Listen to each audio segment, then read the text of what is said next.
Bonjour, nous ouvrons aujourd'hui le chapitre 11 du livre du Lévitique et encore une fois, de manière tout à fait inattendue pour des chrétiens, c'est un chapitre qui va s'avérer essentiel. Dans la logique du texte, rien de vraiment surprenant. Le chapitre 10 a introduit la notion de séparation entre l'impur et entre le pur. C'était au verset 10, on en a longuement parlé. La distinction étant maintenant posée, toute la partie des chapitres 11 à 16 va s'en emparer, à commencer par les lois alimentaires domestiques.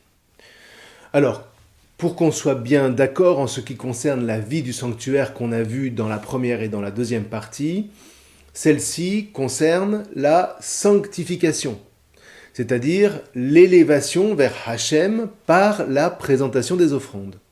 Et pour les chrétiens, la notion de sanctification n'est pas différente, c'est toujours par l'offrande du Christ, cette fois, que ceux qui ont revêtu le Christ se laissent saisir par son élévation. Et c'est cette élévation que nous célébrons en chaque Eucharistie et qui rejaillit sur notre manière d'habiter le monde. Vous voyez, je le répète, la sanctification chrétienne ne consiste pas à adopter des valeurs morales, mais à s'unir à l'offrande du Christ sur la croix. Une offrande qui va rassembler en elle toutes celles que Moïse a mises en place dans les chapitres 1 à 7 et qui ne serait rien, je vous le rappelle, si elles ne se greffaient elles-mêmes sur la fête de la Pâque, dont elles sont pour ainsi dire le déploiement. Donc, déjà, redisons-le, la sainteté ne recoupe pas non plus la simple notion de sacré, qu'on retrouve dans toutes les autres religions, islam compris. Par ailleurs, notre chapitre va nous apprendre que cette sainteté se prépare. Elle se prépare par une discipline ascétique qui, pour ce qui lui revient, travaille à la séparation entre l'impur et le pur. Or, ce travail s'opère avant tout en dehors du sanctuaire, alors aussi à l'intérieur, mais d'abord à l'extérieur, et concerne en particulier la nourriture, non pas la nourriture en elle-même, mais la nourriture en tant qu'elle est la matière de ce qui doit être mangé, c'est-à-dire élevé. Manger, pour un juif pratiquant, c'est élever la création encore aujourd'hui. Et c'est rester intimement, charnellement, en lien avec les offrandes du Mishkan, qui demeurent en tant qu'institution perpétuelle. Là où le fils d'Israël poursuit sa mission d'élévation, c'est par le repas. Et s'il ne peut pas manger de porc, par exemple, ce n'est pas parce que le porc serait impur, au sens où il serait souillé en soi, comme dans l'islam. Le verset 8 est très clair à ce propos, ils seront impurs pour vous, au sens où manger du porc ne permet aucune élévation dans le cadre de l'alliance. Cet interdit s'inscrit donc par essence dans la vocation d'Israël à élever la création jusqu'à Hachem, ce pourquoi il a été élu et ce qui a fait de lui un signe parmi les nations. Or, n'oublions pas que cette discipline du pur et de l'impur a constitué la colonne vertébrale de la vie et du témoignage du Christ. Et si nous, en tant que pagano-chrétiens, nous ne sommes pas soumis à ces lois, à ces mitzvot, elles sont pourtant essentielles à connaître pour au moins, mettons, deux raisons. D'une part, au sens où sans elles, le Christ n'aurait tout simplement pas pu être manifesté.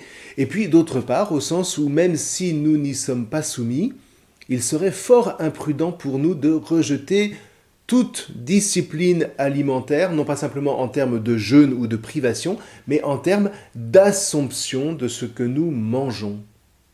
Vous voyez, je vais peut-être dire une grosse bêtise, et j'espère que vous me pardonnerez, mais est-ce que les chrétiens n'auraient pas intérêt à reconnaître impure la malbouffe ? Celle qui est sacrifiée sur les autels de l'idole souveraine aujourd'hui, l'idole de la finance. Un sacrifice qui n'élève rien, qui au contraire rabaisse tout au rang de l'utilitaire, au rang de l'esclavagisme, les hommes autant que les animaux et les végétaux.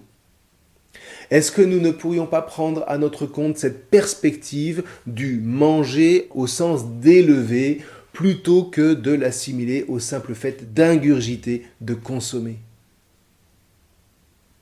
Dans le fond, toutes ces prescriptions ne disent qu'une seule chose.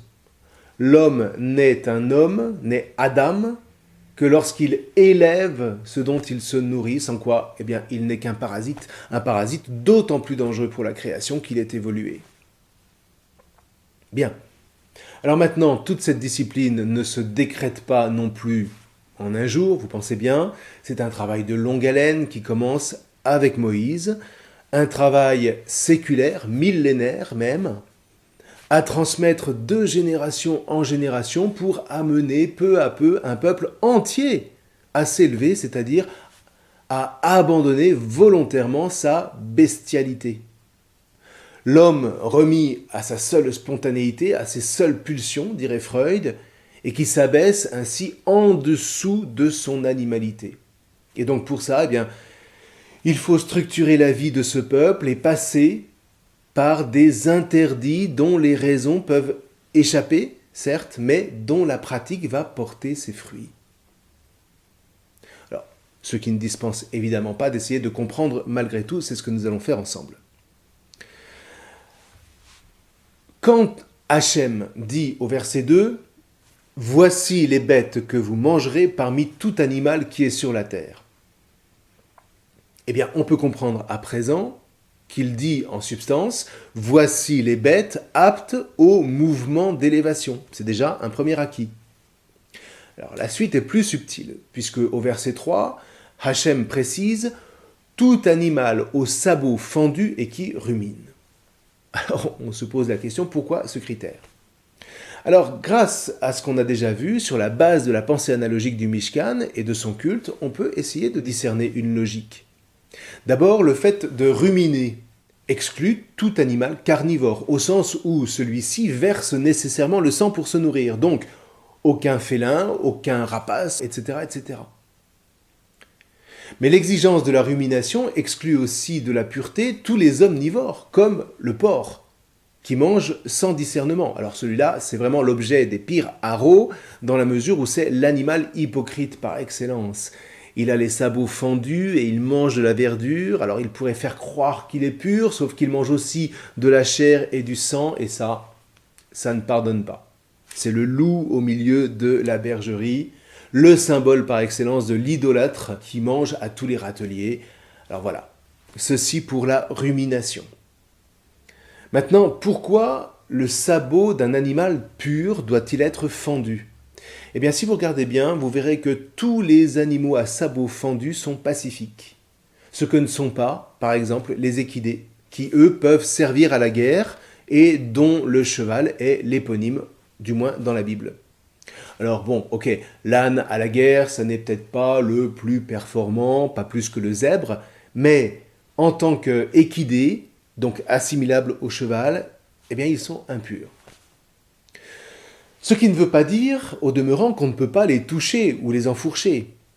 Mais en tout état de cause, on ne peut ni les offrir, ni les manger parce qu'ils sont inaptes à toute élévation.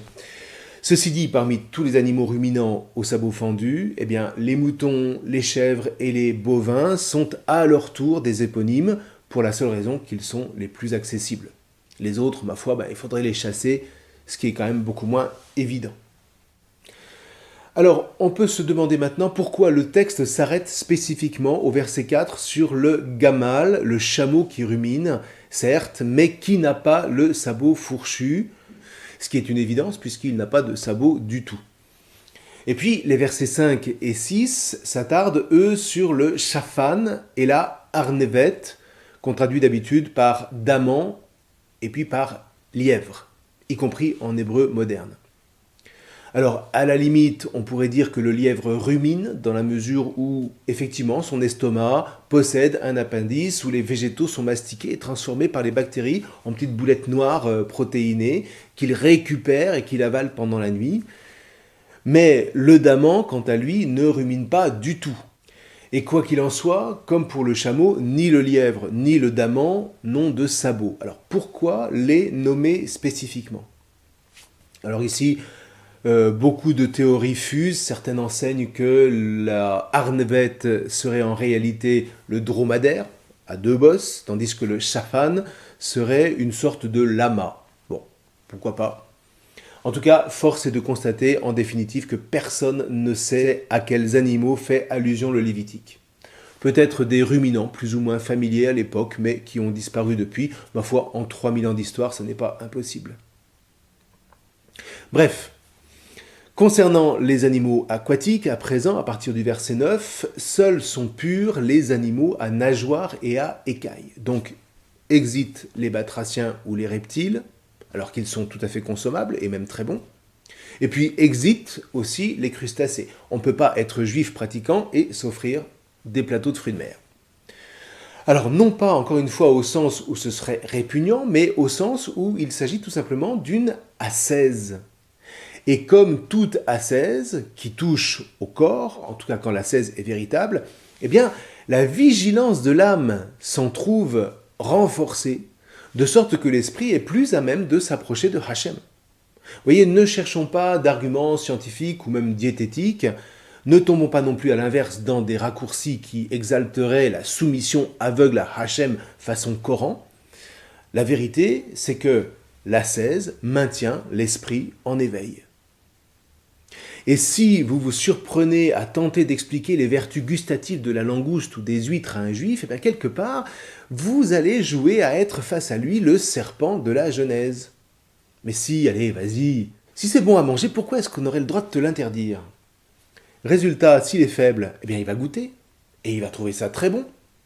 Et puis il va relativiser le commandement de Hachem, en se faisant lui-même le seul critère du bien et du mal, c'est-à-dire, comprenez, ce qui lui fait du bien et ce qui lui fait du mal, c'est-à-dire un hédonisme qu'il ne va pas tarder à étendre à l'universel. Vous voyez, ce qui lui fait du bien sera censé faire du bien à tous, et ce qui lui fait du mal sera censé faire du mal à tous. Alors du coup, sa vigilance va tomber, et comme l'homme ne peut jamais transgresser un interdit sans devoir ipso facto se justifier, eh bien, la justification qui va s'imposer sera nécessairement qu'il n'a plus besoin de la religion pour être ce qu'il a envie d'être, et puis bénéficier de tout ce qui lui fait du bien. Et bien voilà, ça y est, la boucle est bouclée. Vous serez comme des dieux connaissant le bien et le mal, c'est-à-dire décidant par vous-même ce qui est bien et ce qui est mal. Ce qui consiste tout simplement à réduire le monde à soi et pour soi. Suite de quoi, eh bien, on adopte le Dieu de la raison pure, l'idéologie qui se fait l'ennemi juré du Dieu de la Torah, qui lui est fondamentalement charnel, au sens où le chemin qu'il ouvre de la liberté authentique se vérifie toujours dans la chair, sans quoi tout est vain.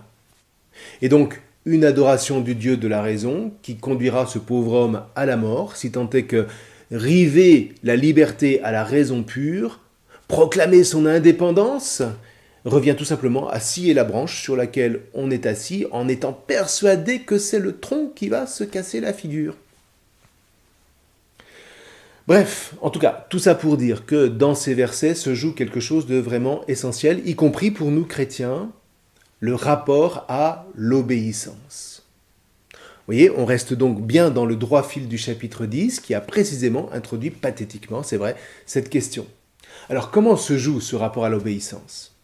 Eh bien, la Torah dit « ces animaux aquatiques sont interdits », sans justifier. Et du coup, eh bien, selon le rapport qu'on va avoir vis-à-vis de Hachem, soit on obéit, soit on fait ses valises.